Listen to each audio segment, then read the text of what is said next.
The theory of monopolistic competition is much newer than the theories of perfect competition and monopoly, but only one man can show us the difference.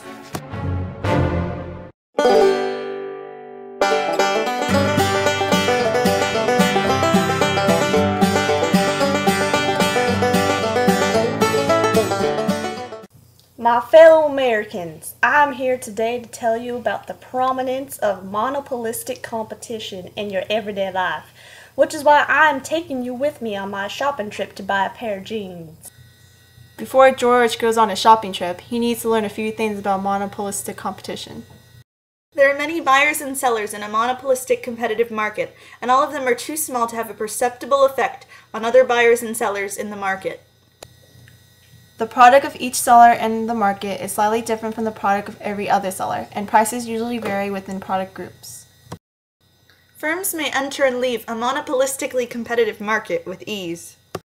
All buyers and sellers have perfect knowledge of the prices of products, the qualities, and the quantities in which they are available. Oh, I get it now, I think. Okay, so I do know that firms in monopolistically competitive markets have to make 3 decisions: how much to produce and what price to charge, but how do they differentiate their products from the other firms in the market? Well, you see, first of all, there's differentiation of the product, which is unique physical or substantial characteristics of the product, such as design and durability, composition, taste, effectiveness, blah blah blah. And then there's the differentiation of the image of the product. This can be packaging and superficial characteristics like designer labels and other imagery associated through advertising. And there's also differentiation of characteristics of the sellers of a product. This is location, business hours, credit policy, returning policy, pricing. I get it now, you can stop.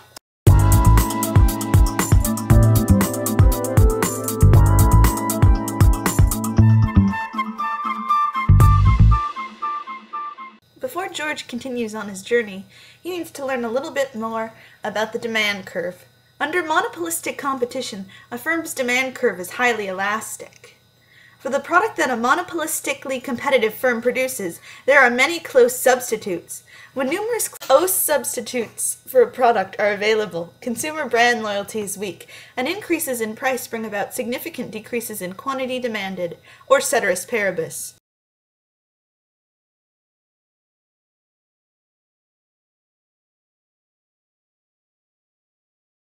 Citrus para what a hua? Buyers simply switch to cheaper brands.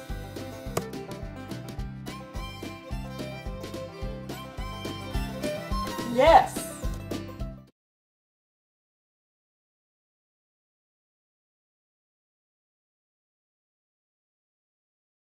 It's okay, Georgie. If Macy's was the only store to sell jeans, their prices would be low because of lower production costs. But with monopolistic competition, you might pay more for jeans, but there is a greater variety in the marketplace. Okay, Laura.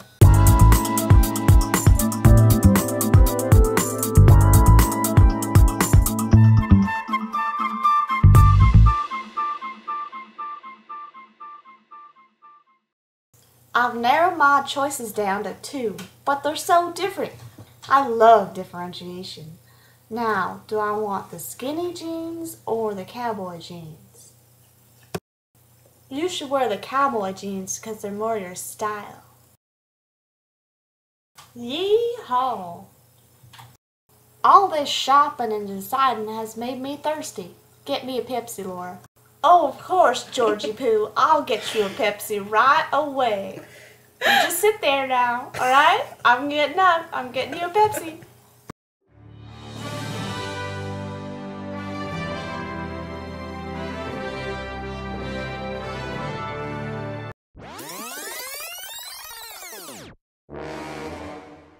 That's not a Pepsi!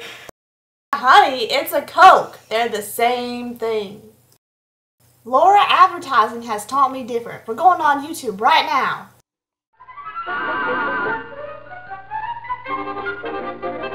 Have you noticed? You hear something new at fountains today.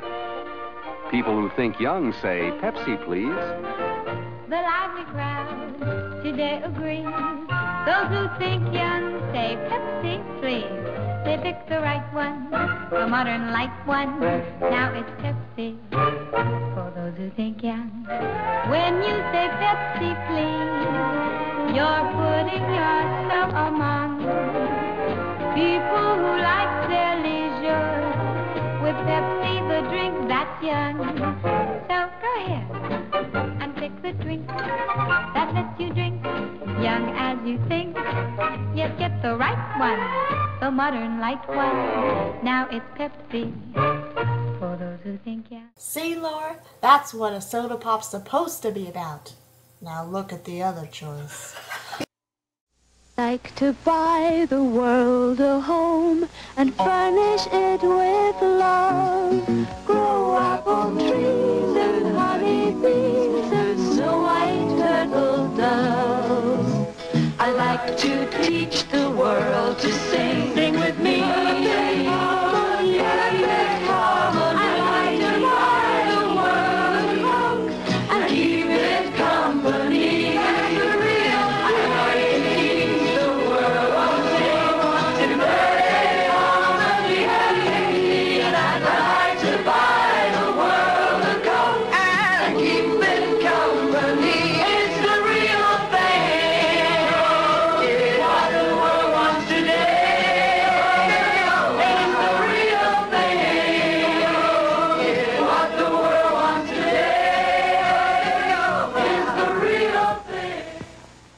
The horror!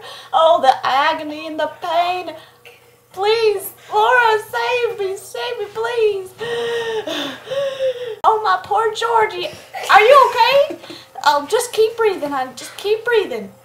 Breathe. George, advertising basically just seeks to persuade others rather than to inform the buyers about their product. But Laura, the song, it gets into your mind. It was in there for 2 weeks, Laura. 2 weeks. Well, George had a rough day, didn't he? Well, I guess he's sleeping now. Or he must be dreaming about monopolistic competition. Or that song. Good night, George. George has learned a valuable lesson today, and so have you.